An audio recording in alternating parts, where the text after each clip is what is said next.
नमस्कार, आप देख रहे हैं जनक सर, आपके साथ में आंचल श्रीवास्तव। आज हम बात करेंगे बड़ी राजनीतिक खबर की जो सीधे तौर पर बिहार विधानसभा चुनाव से जुड़ी है। चुनाव की औपचारिक घोषणा अब बस कुछ ही दिनों में होने वाली है, लेकिन उससे पहले ही महागठबंधन के अंदर सीट बंटवारे को लेकर गहमा गर्मी तेज हो गई। सूत्रों के मुताबिक महागठबंधन की सबसे बड़ी पार्टी रजत ने अपने सहयोगी दलों से साफ कह दिया है कि वे सीटों के साथ साथ अपने उम्मीदवारों के नाम भी सौंपे।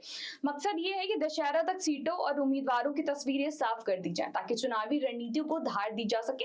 और अब खबर यह है कि कांग्रेस ने महागठबंधन के भीतर 76 सीटों पर दावा किया है। इतना ही नहीं, कांग्रेस ने उन 76 सीटों के साथ अपने उम्मीदवारों के नाम भी रजत को सौंप दिए हैं। कांग्रेस की ये तैयारी दिखाती है कि पार्टी इस बार किसी भी तरीके की देरी या उलझन में नहीं पड़ना चाहती। वहीं वीआईपी यानी विकासशील इंसान पार्टी ने भी 60 सीटों पर दावेदारी ठोकी है।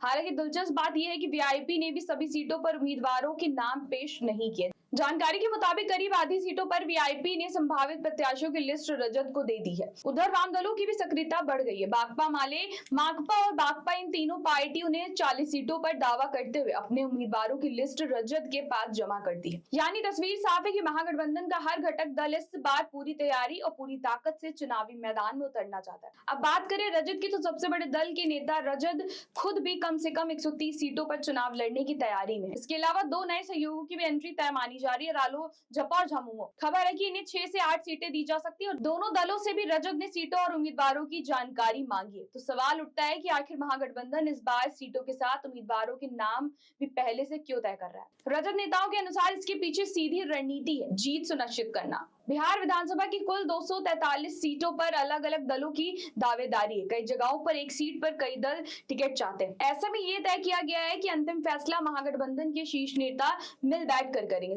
जरूरत पड़ने पर किसी सीट पर दूसरे दल का उम्मीदवार भी किसी और पार्टी के सिंबल पर चुनाव लड़ सकता है। यानी दल से ज्यादा अहमियत उम्मीदवार की जीतने की क्षमता को दी जाएगी। इस रणनीति का एक और बड़ा फायदा होगा, जब चुनाव की औपचारिक घोषणा होगी तब महागठबंधन एक साथ और चरणवार तरीकों से सीटों और उम्मीदवारों की घोषणा कर सकेगा। इससे न सिर्फ जनता के बीच महागठबंधन की एकजुटता का संदेश जाएगा, बल्कि कार्यकर्ताओं को भी स्पष्ट दिशा मिलेगी। कुल मिलाकर कहा जा सकता है कि बिहार में इस बार सीट बंटवारे का समीकरण सिर्फ राजनीति ही नहीं बल्कि रणनीति से तय होगा। हर पार्टी चाहती है कि उसकी ताकत के मुताबिक हिस्सेदारी मिले और महागठबंधन चाहेगा कि अंतिम तस्वीर ऐसी बने जो सत्ता की राह को आसान करे। फिलहाल सबकी नजर इस बार टिकी है दशहरा तक। महागठबंधन सीट और उम्मीदवारों का अंतिम फॉर्मूला जनता के सामने रख पाता है या फिर नहीं। तो ऐसी देश और दुनिया की बड़ी खबरों पर नजर रखने के लिए आप जुड़े रहिए जनक के साथ। नमस्कार।